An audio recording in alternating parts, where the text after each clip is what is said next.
Mas eu quero entrar no assunto da burrice, sabe? Porque é um assunto que permeia tudo, tá? E em grande medida, quando a gente comenta e quando a gente estuda o que está acontecendo na política brasileira, o fator B, o fator burrice, ele está presente. E eu vou dizer, a burrice está mais presente que a corrupção. E eis um ponto aqui, tá? Qual é, já vou bota uma enquete, Junito. Qual é o maior problema na política do Brasil? Burrice ou corrupção? Porque muita gente vai falar que é a corrupção. Um lava-jateiro diria, não, a corrupção, ela é um problema maior. Mas eu tô pra dizer que a burrice é um problema maior. Até porque ser burro é imoral. E se ser burro é imoral, logo, quando mais burro, você também tende a ser mais desonesto. A inteligência, ela te qualifica a entender que certas coisas, por mais que possam ser fáceis, por vezes não são convenientes, tá? E há um problema, quando você é burro, você busca adquirir status através de coisas muito aparentes. Para obter essas coisas aparentes, tipo dinheiro, fama, mulheres, você faz o diabo para conseguir isso. E aí o crime é um caminho muito rápido, é um atalho para esse tipo de objetivo, tá? O problema da burrice é um problema muito grande, tá? O lance da Raquel Sherazade me chocou muito. Enfim, quem viu o vídeo no Canal Azul, até comente que você viu o vídeo no Canal Azul, acho que deve ter entendido um pouco isso. O aspecto profundamente identitário da burrice no Brasil. A burrice como um elemento que congrega. A burrice como um elemento de identidade. A burrice como partido político, tá?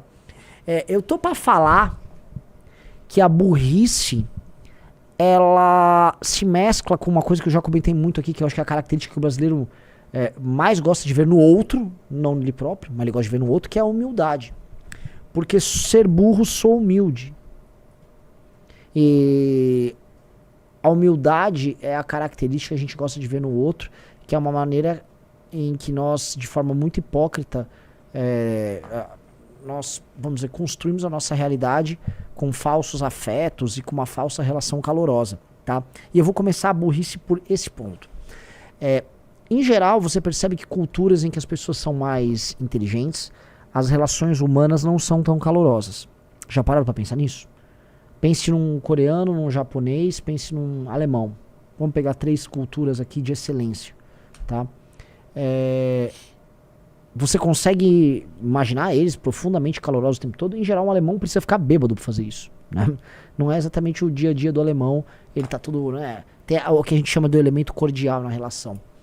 Aqui, a gente poderia ter algo sensacional, que era um misto de uma relação afetiva, interpessoal, com uma sociedade baseada no conhecimento, na excelência. E quando nós fazemos isso, saem coisas sensacionais, que é um aspecto civilizacional nosso, que tem seus pequenos lampejos que são incríveis. A bossa nova tem muito disso.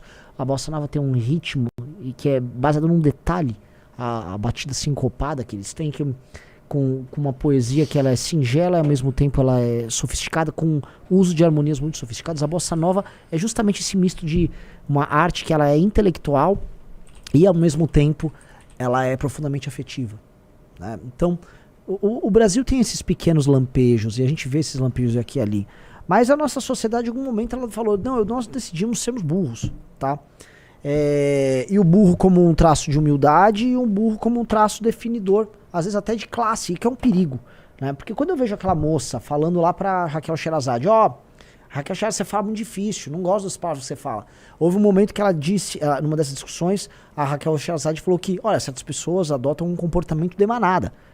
E aí eles, vamos com de manada, estão chamando a gente de animais, elas estão nos atacando. Os caras não conseguem entender que ela tá usando, inclusive uma categoria classificativa para determinado tipo de comportamento humano.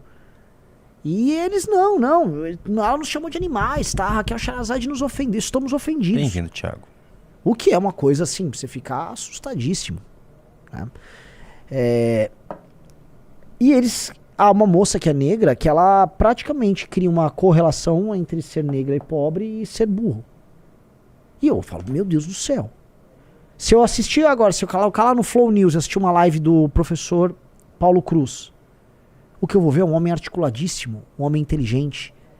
E os jovens negros e brancos também, todo mundo deveria se inspirar em pessoas como ele, que estão buscando a excelência para si, a excelência para o filho dele, para a família dele. Eu sou Paulo Cruzista total. Então quando às vezes eu entro no Instagram dele, ele só tá ouvindo música boa, tira o fim de semana dele pra ouvir música boa, com negros tocando música boa. Então, que diabo essas pessoas estão tentando fazer? Que diabo é essa redução? Que coisa horrenda que eles estão fazendo? Então, por que isso? Eu não consigo entender. O Cartola, um dos maiores sambistas de todos do Brasil, poeta, morava no morro, gênio. Vejam a poética do Cartola. Vejam o português do Cartola. Quero falar mais de português, né? Machado de Assis. Ah, era pardo, era negro, não importa, vamos botar aqui na categoria, ele era negro. Maior, se não, eu boto entre ele e o Guimarães Rosa, mas talvez o maior escritor brasileiro de todos os tempos. O domínio da língua que esse homem tinha era uma coisa fabulosa. Que tipo de gente cretina quer fazer esse tipo de redução? Então essas pessoas dessa fazenda, tá? Elas não podem ser perdoadas pelo que elas estão fazendo. E esse é o ponto que é o ponto cancelável que eu entro. Essa aqui é uma live muito perigosa que eu tô fazendo, porque é tudo cheio de possibilidades de cancelamento. Estas pessoas que estão idolatrando a burrice, elas precisam ser combatidas tal qual se combate um corrupto. Os defensores da burrice, os defensores da ignorância têm que ser tratados tal qual você trata um ladrão. Porque o efeito deles sobre a nossa sociedade é ainda pior que um ladrão. E o dano que essas pessoas causam, especialmente quando são influenciadores, é um dano pior do que da corrupção. É 1000 vezes pior. Porque assim, o corrupto se vale do ignorante para poder vicejar. E quando você fica produzindo ignorância em massa, você produz o corrupto em massa, tá? O malandro, vamos pegar aqui o político malandro, que não necessariamente é ladrão. Político malandro. Uma Carla Zambelli. A Carla Zambelli se vale de senhores e senhoras de idade que são enganados diariamente pelo discurso supostamente revolucionário do bolsonarismo. A Carla Zambelli leva pessoas a erro. A Carla Zambelli levanta fortunas quando quer fazer uma vaquinha falando besteira. A Carla Zambelli só existe porque ela entendeu que é fácil ser desonesto enganando certas pessoas que ficam basicamente num permanente estado de burrice. E essas pessoas não são nem pobres, tá? Pra gente demonstrar que a burrice é extremamente democrática, a burrice é inclusiva. É uma burrice de brancos, de aposentados, de senhores e senhoras, de gente que tem posses, tá? É uma burrice que, enfim, ela tem uma transversalidade. A burrice tem transversalidade. Vou falar igual um esquerdista. É uma burrice interseccional com transversalidade. Pega todas as classes sociais, diferentes nichos. A burrice, ela entra onde vai, tá? Mesma coisa bancada evangélica, mesma coisa todos os nossos políticos de direita. Quando a gente fala, pô, mas por que diabo o Holliday virou o que ele virou? Por que diabo o ex-MBL sem aquele comportamento? Porque eles percebem um estímulo muito óbvio. Fala qualquer coisa ali para um público burro, facilmente mobilizável, eles mobilizam. Então a ignorância era o alimento do malandro. A ignorância alimenta o malandro. E os rancores ligados à burrice. Porque aí é o seguinte, você pode ser uma pessoa inteligente e rancorosa, sim. Você pode ser uma pessoa inteligente e má, sim. Agora você pode ser uma pessoa burra, inteligente, burra, maldosa, rancorosa.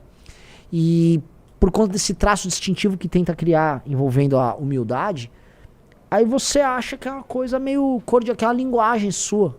A linguagem do seu coração é burrinho. E isso nos coloca pra trás. Isso só nos coloca pra trás. Na verdade, me parece uma gigantesca... Se eu fosse um cara de teoria de conspiração, isso me parece uma estratégia de cancelamento do país. Uma estratégia de sabotagem vinda de outro país. Porque não é normal que isso esteja assim tão presente. Eu pego exemplos assim, familiares. Vai. Meu vô materno, ou seja, o pai da minha mãe. O pai da minha mãe era filho de agricultores no interior de São Paulo. Imigrantes italianos. Ele perdeu o pai dele muito novo, 9, 10 anos de idade. Ele começou a trabalhar em feira e tal, com seus 9, 10 anos de idade, para ajudar a sustentar a família dele. Morava com a mãe e tal. Muito para eu conseguir entrar, virou um funcionário dos Correios, trabalhou. Meu avô não deixava na casa da minha mãe ninguém tirar nota baixa, quando ele casou com a minha avó, ninguém tinha nota baixa, Não entrava novela da Globo na casa deles, eu achava que era uma coisa horrível, então não podia assistir novela da Globo. Obrigava todo mundo a ler, ouvir música boa. A ignorância, veja só, não entrou na casa dele. Eu tô aqui falando com vocês muito por causa da postura dele com a minha mãe. Minha mãe, desde criança, me obrigava a tirar nota alta. Eu tomava porrada se eu tivesse nota baixa quando era criança. Ah, é abusivo aí, sabe? Desculpa, acho que foi muito bom da parte dela. Tirei notas altas muito por conta da minha mãe mesmo. Então é o seguinte, isso é uma cultura boa. Meu avô, minha mãe, eu. Isso, a mentalidade do meu avô teve presente até chegar em mim. A mentalidade do meu avô não deixou que minha família fosse uma família pobre. Mesmo ele vindo de uma origem extremamente humilde. De agricultores na região de Mogi Guaçu, Mogi Mirim.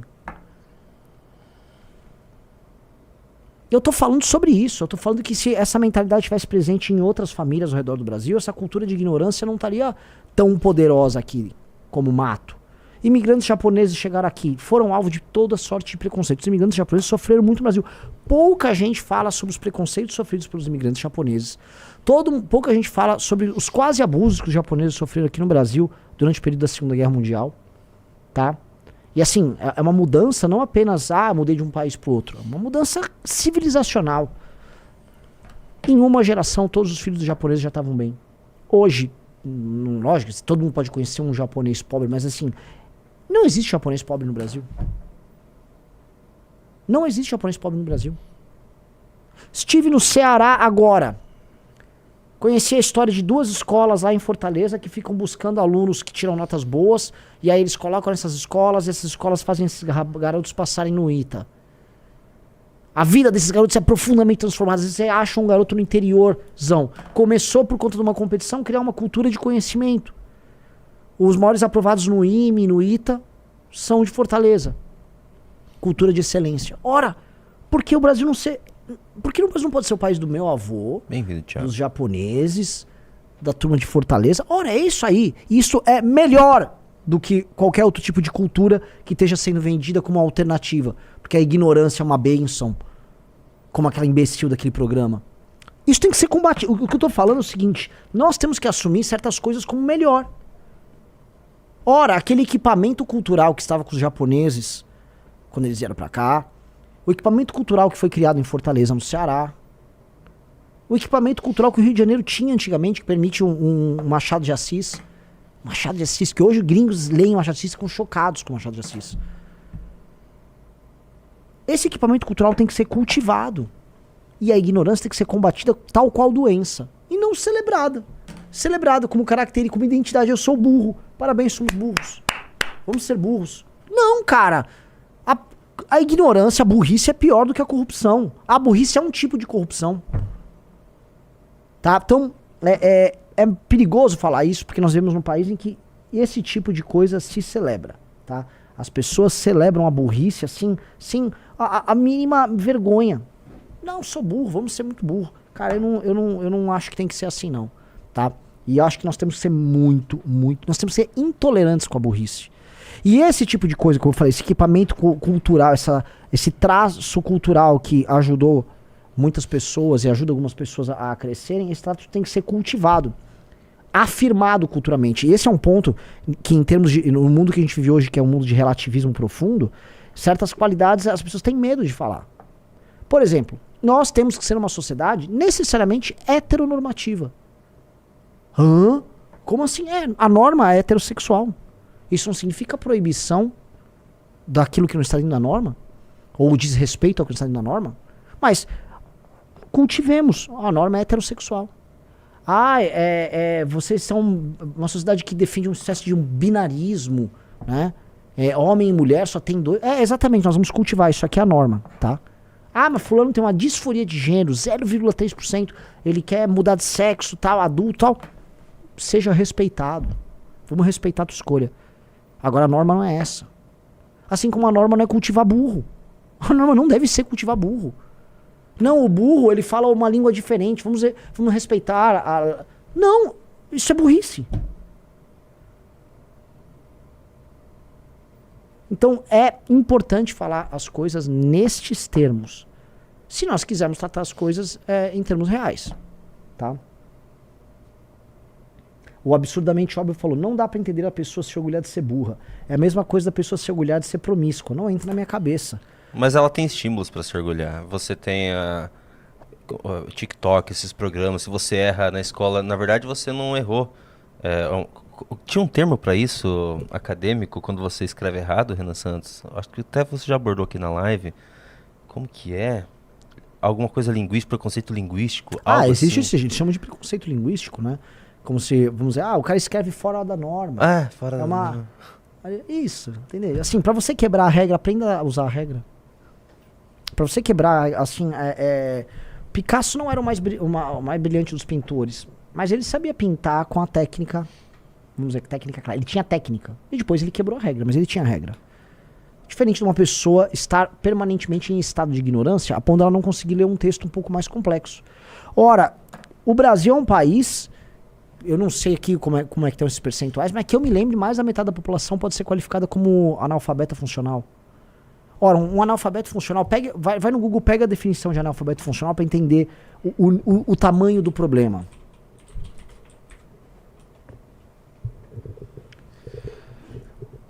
Os indivíduos chamados de analfabetos funcionais são aqueles que reconhecem as letras e os números, no entanto, não compreendem textos, não conseguem captar as ideias centrais e explicar o conteúdo daquilo que foi lido. Exatamente. Isto é uma definição de um analfabeto funcional. A maior parte dos brasileiros são analfabetos. A maior parte das pessoas que saem das nossas escolas saem assim, vão passando, ainda mais com a progressão continuada, vai. A pessoa não sabe ler um texto e entender. Quer pegar uma coisa que é tão grave quanto? Peçam para uma pessoa graduada em uma universidade, escrever um texto e vejam a mágica acontecer. O Junito, ele faz a formatação na revista Valete. Os textos lá, todo texto precisa de uma revisãozinha aqui ali, um detalhe aqui e ali.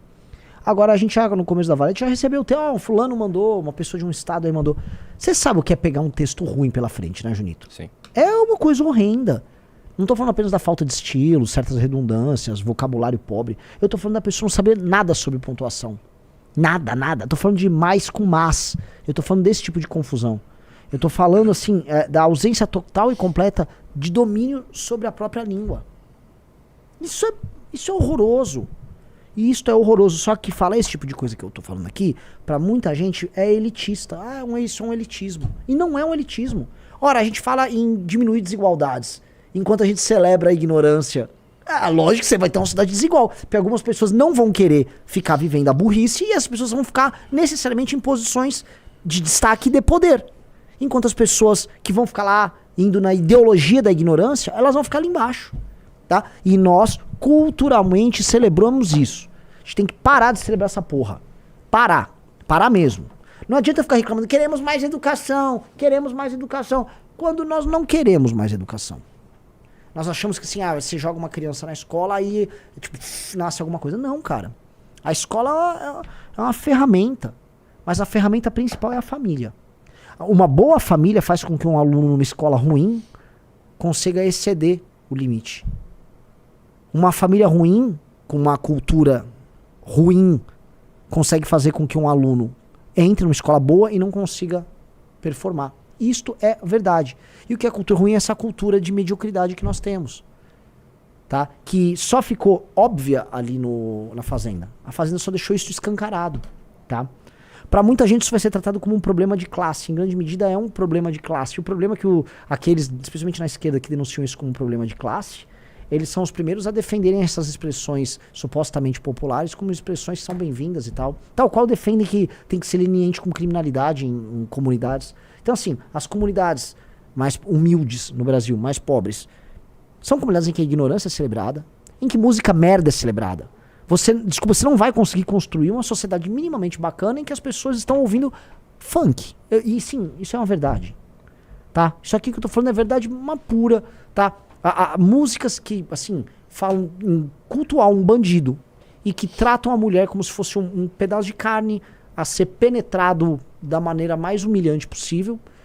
Obviamente que a sociedade não vai dar certo. Não imagine. que isso. Ainda mais que uma coisa assim, mas tem Playboy, que sim, o Playboy ouve como uma coisa engraçada e depois ele volta pro universo dele, onde ele está bem nutrido, seguro, indo estudar e aprender mais ou menos bem, porque a nossa elite é uma merda também, né? Mas a pessoa mais humilde, não. Ela tá inserida no contexto cultural daquela música. Pra tirar ela de lá é muito difícil. E quem poderia tirar que está em posições de poder no universo do jornalismo, da cultura, da academia, celebra aquilo. Vamos fazer um tratado sociológico sobre o coito do funkeiro, sabe? Não vai rolar, galera. Não vai rolar. Não vai dar certo. Você não vai sair do buraco. Esse atoleiro não vai ser resolvido. Mais uma vez a gente volta pro problema das elites, né? E é bem isso. A Patricinha vai pra um baile funk, ela faz um cosplay de ignorante. Ela vai lá, finge que ela tá... Não finge não, né? Ela entra nesse círculo, a pessoa pobre olha aquilo e se vê validada. Não, até a mulher mais rica tá fazendo isso, porque isso é normal, isso é tranquilo. No final, ela volta pra ilha de, vamos dizer, de privilégio dela. O pobre continua ignorante, pobre, e isso vai ser celebrado. Sim. Volta para as elites de novo o problema. O que a gente percebe, eu tô vendo alguns autores franceses, eu tô estudando ainda, né? O Gilles Deleuze e o Félix Guattari, né? Eu até comecei a ler, seria muito pedante eu falar qualquer coisa que eu realmente ainda não conheço, mas vi algumas coisas muito interessantes vindas deles, né? Eles usam Lacan e eles falam sobre esquizofrenia e tal, mas uma das coisas interessantes da gente entender o mundo moderno, a pós-modernidade, que é um período de dissolução, né? E tem um conceito deles que chama desterritorialização, né? Que é basicamente, eles dizem que o capitalismo ele desterritorializa tudo. E o que é desterritorializar algo? É você tirar, vamos dizer, algo do seu contexto e você tira ele do seu contexto a ponto daquilo perder quase que o seu sentido original. E em grande medida o capitalismo ele faz isso, ele dilui as coisas ao transformar tudo em mercadoria, tá? A ponto de, vamos dizer, tudo que possa fazer sentido para você, ou seja, os universos que dão significado no teu mundo, e ser adulto e sair da infância, isso é baseado no Lacan, é sobre também você ganhar uma espécie de um entendimento ideológico sobre o que é você e sobre o que é o mundo ao teu redor. No capitalismo pós-moderno, esse capitalismo, vamos dizer, recente nosso, isso vai sendo desmontado, isso vai sendo diluído, isso vai perdendo, esses elementos que dão significado vão perdendo território.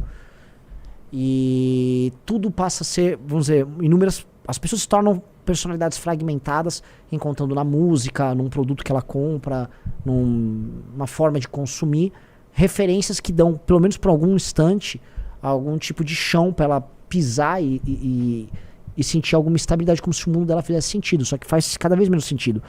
As pessoas que acabam vivendo nesse caos de ignorância, essas pessoas estão completamente destruídas e sem nenhuma referência. Nada faz sentido. Por isso que quando chega, por exemplo, um pastor evangélico nessas comunidades e ele traz um determinado código de conduta, ética, moral, etc., ele dá um significado na vida dessas pessoas em que tudo está destruído e fragmentado, e elas envelopam a realidade com isso, e elas encontram um sentido para a vida delas. É por isso que, assim, por mais que grande parte das denominações, especialmente neopentecostais, tenham práticas das mais baixas, o saldo ainda é positivo. Por dar sentido, por dar significado nos elementos que estão soltos na vida dessas pessoas. Tá? Mas a ignorância, do outro lado, é esse elemento que junto, vamos dizer, com o mundo de mídia, o próprio capitalismo pós-moderno, isso gera nessas pessoas, vamos dizer, especialmente as pessoas que estão na periferia de tudo, isso gera uma diluição, uma destruição completa. Elas estão meio que perdidas no mundo, tá? Foi muito louco o que eu falei aqui? Muito bom, muito bom, Sr. Renan Santos.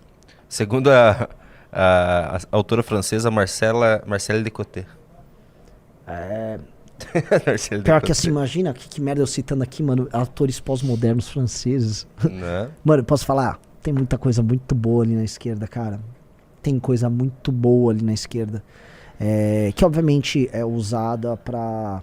O Deleuze, né, ele vai numa linha, pelo menos eu suspeito, que, vamos dizer, tudo acaba se tornando esquizofrênico, quando você vai perdendo, fica tudo fragmentado e tal.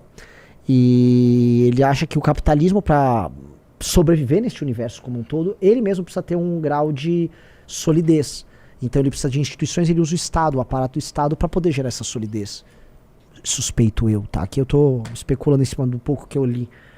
E aí o capitalismo usa da estrutura formal do Estado, a própria estrutura de polícia do Estado, as estruturas, vamos dizer, o corpo legislativo para permitir trocas e tal, para poder se manter em pé. E aí, na tese deles, que é por isso que a coisa sempre é meio maluca no campo da esquerda, eles querem acabar com o capitalismo. Então, você botar mais esquizofrenia ainda e usar a loucura como um todo, você, vamos dizer, você incentiva a loucura para ir terminar de vez o capitalismo, aí você rompe as amarras do capitalismo, né?